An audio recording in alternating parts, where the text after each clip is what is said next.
Bienvenidos al Estadio Fantasy Podcast. Yo soy Mauricio Gutiérrez, analista de Fantasy Football. Y antes de entrar al tema del que vamos a platicar hoy en el Estadio Fantasy Podcast, déjenme les digo, no estaba preparado para hacer modificaciones o actualizaciones de los rankings de Fantasy del 2024, pero tengo que hacerlo. Tua Tagovailoa, en un evento de beneficencia, tocando y cantando Three Little Birds de Bob Marley. Eso solo significa una cosa, que habrá que moverlo hacia arriba en rankings para la temporada 2024. Aunque sea un puesto, no importa, pero va para arriba. Va para arriba. Ese es el tipo de cosas que nos hacen a nosotros analistas cambiar nuestra percepción de jugadores. Es obvio. Por supuesto que no. Por supuesto que no, pero tenía que mencionarlo. Un jugador de NFL cantando algo de Bob Marley, era obvio que tenía que mencionarlo. Por ahí compartí el video que publicó CBS de él cantando. Como cantante es mejor quarterback. Hay para que se den un quemón nomás.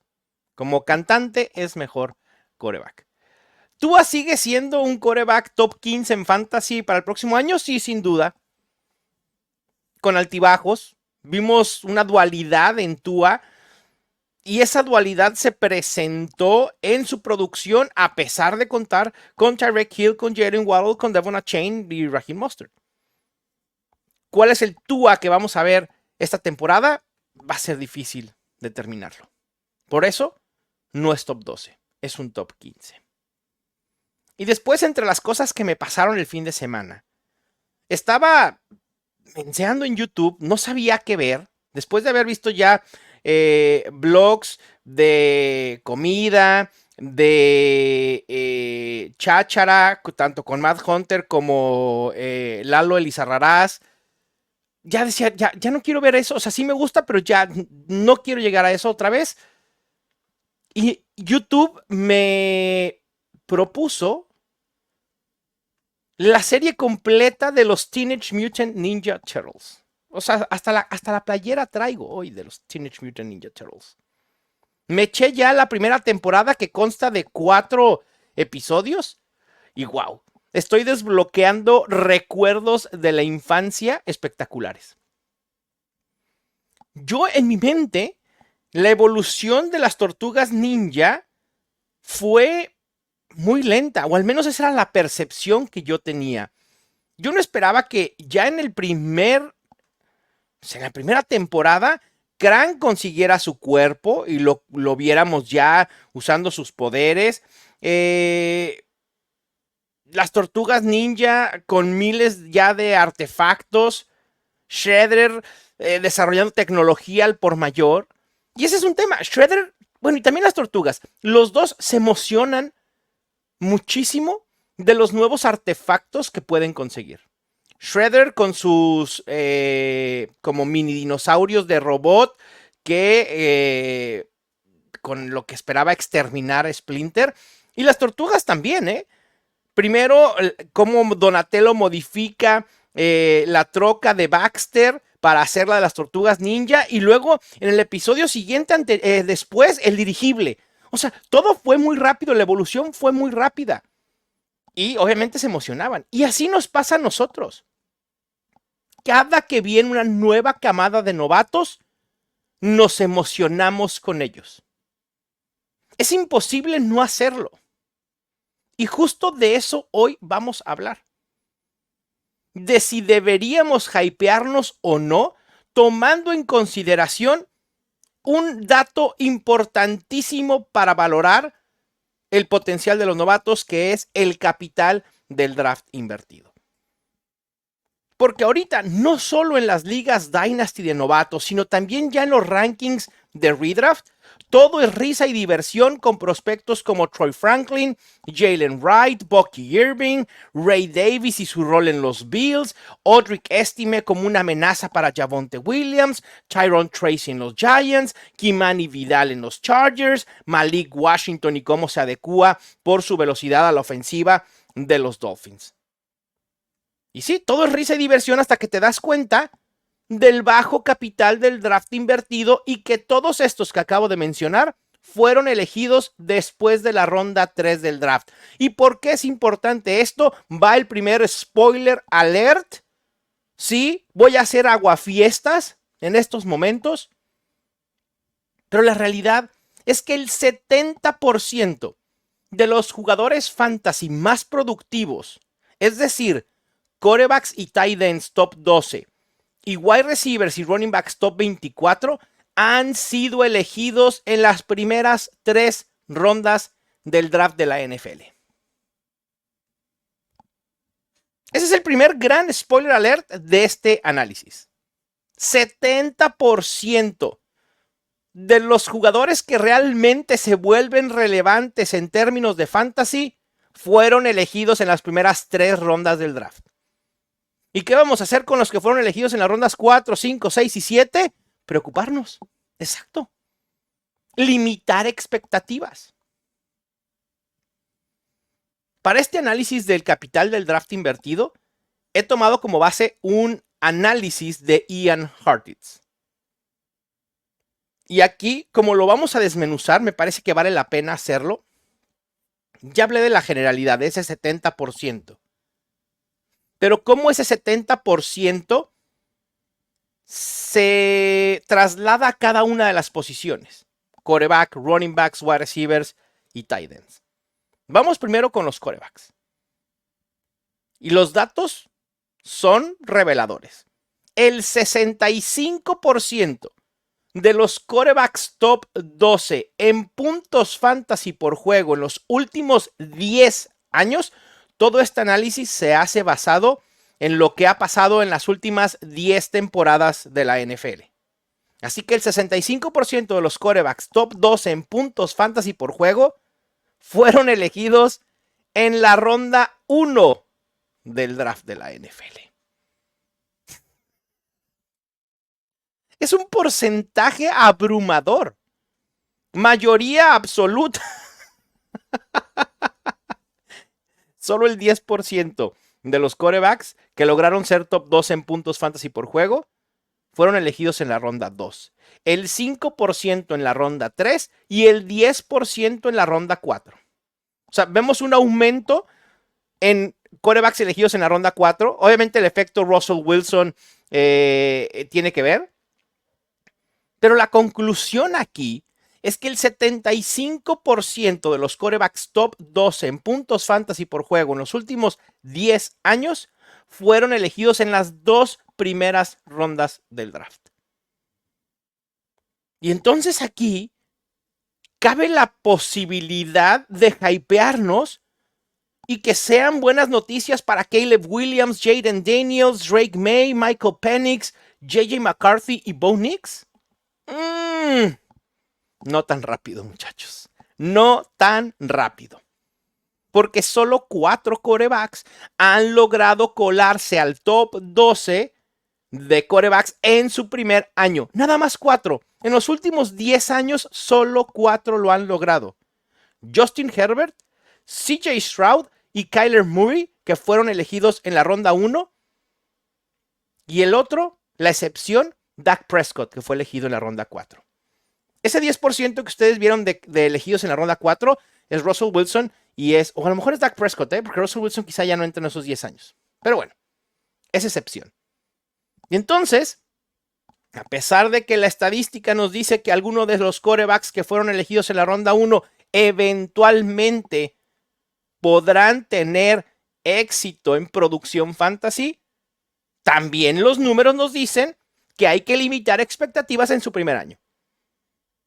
Y por eso, de todo este pool de quarterbacks novatos, solo me interesa Jaden Daniels como una opción relativamente segura como un top 12 por lo que puede producir por tierra.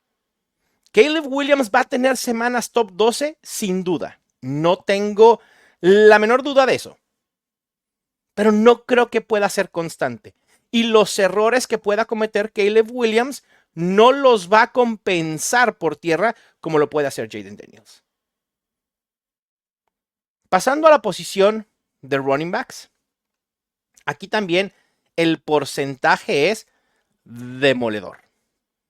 El 70% de los corredores que han logrado terminar en el top 24 en puntos fantasy por juego en los últimos 10 años fueron seleccionados en alguna de las 3 primeras rondas del draft. Es decir, que entre todos los running backs elegidos después de la ronda 3 o que no fueron drafteados, solo el 30% logró tener alguna temporada como top 24. Uf.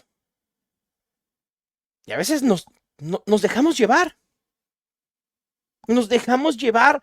Obviamente la oportunidad es lo más importante y ahorita voy a hablar también del tema de oportunidad. Pero de inicio estas son buenas noticias para Jonathan Brooke, que fue elegido en la ronda 2 en el pick 46.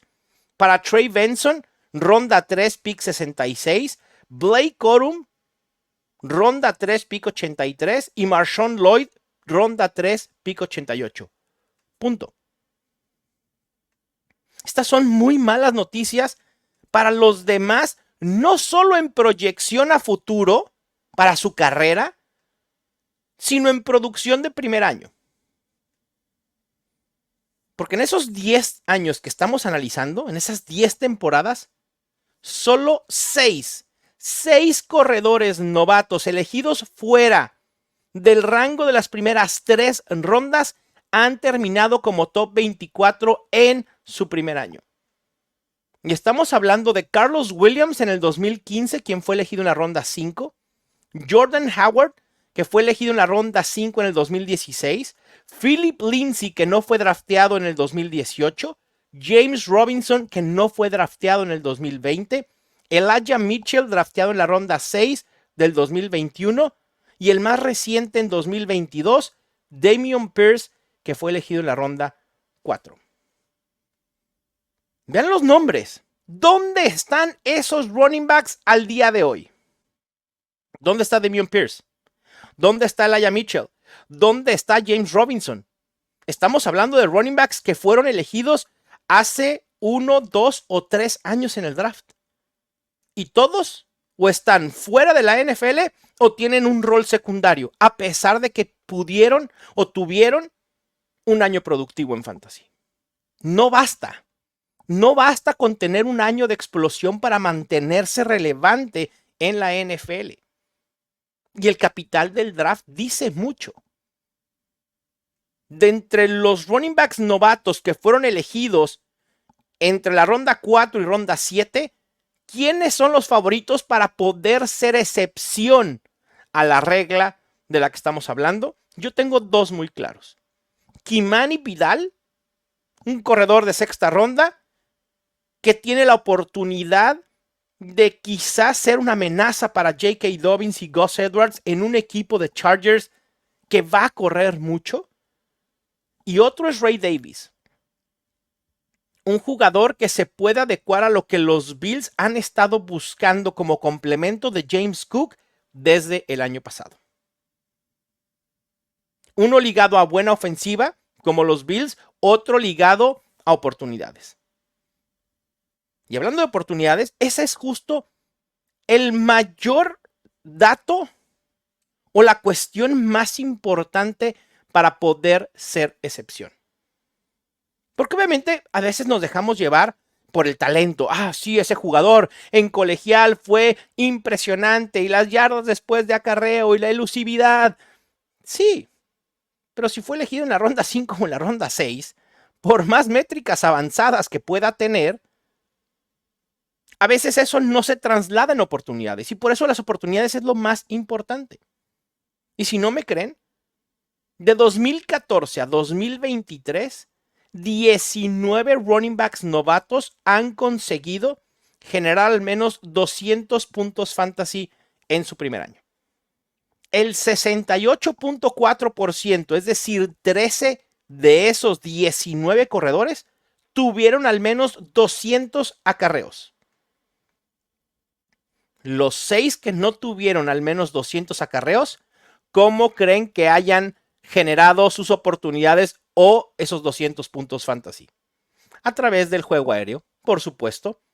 Y esos 6 son Alvin Kamara con 120 acarreos y 100 targets, Christian McCaffrey con 117 acarreos y 80 targets, Philip Lindsay con 192 acarreos, muy cercano a los 200 y 47 targets, Miles Sanders, que en su primer año tuvo 179 acarreos y 63 targets, David Johnson, que se acaba de retirar. Un aplauso para David Johnson en su retiro.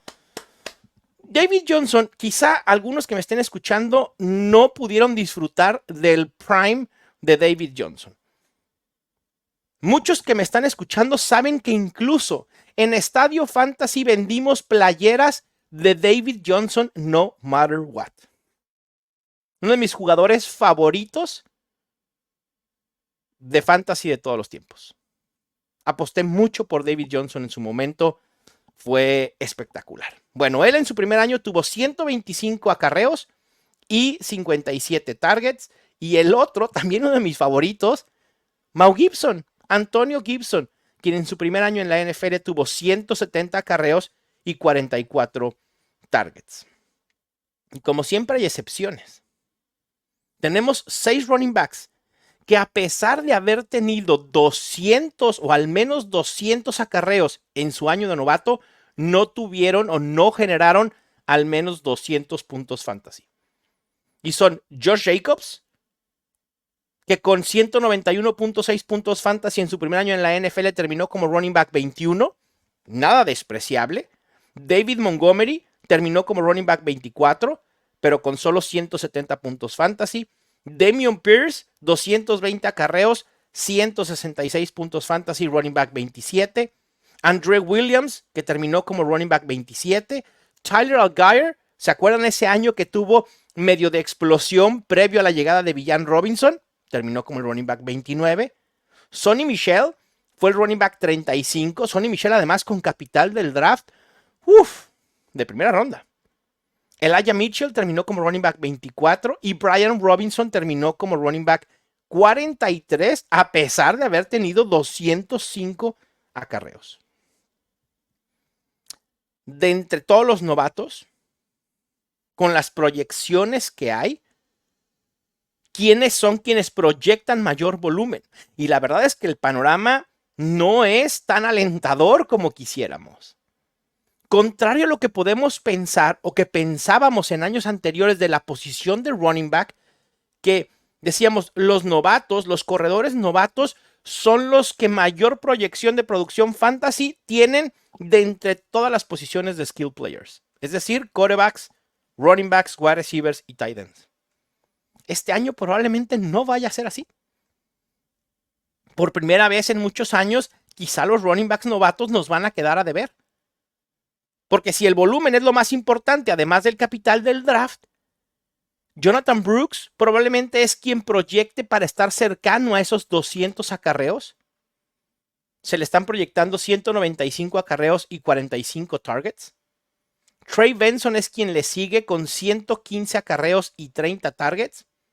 Y el tercero es Blake Corum con 110 acarreos y 25 targets. Pero la realidad es que fuera de Jonathan Brooks, hoy por hoy, no podemos proyectar a absolutamente ningún otro running back como para ser el running back principal en su equipo. Los demás, quizá existe una posibilidad que puedan serlo, como Trey Benson si le gana el puesto a James Conner, Blake Corum si forza un comité con Karen Williams, Marshawn Lloyd con Josh Jacobs, Ray Davis forzando un comité con James Cook, etcétera, etcétera, etcétera. Pero perfilados hoy como el número 1, justo hoy que empiezan los OTAs, no hay más que Jonathan Brooks. Y con Jonathan Brooks además tenemos que poner un asterisco porque vamos a ver cómo está su rodilla. Porque yo lo he dicho, quizá Jonathan Brooks empiece a generar en la semana 4 o 5 cuando pueda estar al 100%. Va a ser un año difícil para los running backs novatos. ¿Y para los wide receivers? ¿Es igual o vamos a ver mayores excepciones? Aquí el porcentaje es diferente. Porque el 38% de los receptores top 24 en puntos fantasy por juego desde el 2014 fueron elegidos en la ronda 1. El 24% fue elegido en la ronda 2 y el 18% en la ronda 3. Es decir, aquí tenemos mayor diversificación de producción en las primeras 3 rondas. A contrario de lo que pasa con los quarterbacks, que todo está condensado en la ronda 1, en los wide receivers lo tenemos más diversificado. Pero al final de cuentas, si sumamos los porcentajes de las primeras 3 rondas, el 80% de los receptores relevantes en fantasy en los últimos 10 años fueron elegidos en algún momento de las primeras 3 rondas del draft. Y volvemos a lo mismo. El capital del draft importa en proyectar a futuro. En el 2024 pasa algo muy curioso. Más que en muchos años, tenemos wide receivers elegidos en este rango. Un total de 16 wide receivers fueron elegidos en esos rangos. Y sabemos que por regla general, aunque esta regla general se ha ido modificando en las últimas temporadas, los wide receivers novatos tardan en producir, con sus excepciones y con modificación en esa tendencia, también hay que decirlo. Pero sí es complicado esperar producción de un receptor en su primer año, a pesar de los Ja'Marr Chase y de los Justin Jefferson y Puka Nacua, etc. Quizá esos wide receivers nos han mal acostumbrado. Que también debo ser muy sincero. Gracias a la nueva manera en la que los receptores se han adaptado de colegial a NFL, soy más adepto de elegir receptores novatos en mis drafts de fantasy. Mucho más que antes, ¿eh? Pero al final de cuentas estamos hablando de excepción. Desde 2014, solo 13 receptores han logrado terminar en el top 24. De los que fueron elegidos en la ronda 1, Mike Evans, Kelvin Benjamin, Brandon Cooks y Odell Beckham. De los que fueron elegidos en la ronda 2 del draft de NFL, Michael Thomas y Juju Smith-Schuster.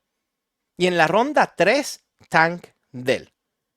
Es decir, el 85% de los 13 wide receivers fueron seleccionados en las primeras 3 rondas.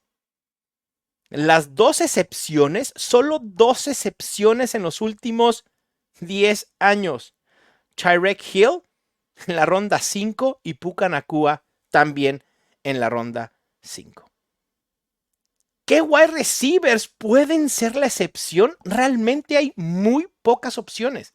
Porque como ya les dije, esta era una camada con tanto talento en la posición de wide receiver que la gran mayoría de los relevantes se fueron en las primeras 3 rondas. Y esto nos deja un pool de receptores bastante frágil después de. Malik Washington de Miami puede ser uno, que fue elegido en la ronda 6. Y otro pudiera ser Ryan Flournoy de los Cowboys. Pero este es un mega sleeper, ¿eh? Va a ser muy complicado que tengamos excepciones. Y al igual que pasa con los corredores, la oportunidad también es importante con los wide receivers, quizá en menor medida. Con los running backs lo más importante es la oportunidad, sea como sea que se llegue a tener esa oportunidad. Con los wide receivers, el talento lleva a esas oportunidades. En cualquier posición lo hace, pero mucho más se acentúa en los receptores. Solo 12 wide receivers en los últimos 10 años han generado al menos 215 puntos fantasy en su primera temporada. De esos 12 receptores, el 67%, es decir, 8, tuvieron al menos 120 targets. El 83%, o sea, 10, tuvieron al menos 110 targets. Hay 2 excepciones. AJ Brown que logró generar 215 puntos fantasy con 84 targets, y Tyreek Hill, que lo hizo con 83. ¿Cuál es la proyección de volumen para los wide receivers de primer año? Tampoco hay muchos fuegos pirotécnicos, ¿eh? Porque piensen ustedes si Rome Odunze va a poder estar en el rango de 100 targets. Si Ricky Pearsall, si Adonai Mitchell, si Xavier Legette. Probablemente no. Probablemente no. Ni siquiera el nuevo wide receiver de los Chiefs, Xavier Worthy. Y entonces estamos en problemas para producción de wide receivers en primer año, porque muy pocos llegaron a situaciones ideales donde puedan, a través de su talento, hacerse de oportunidades.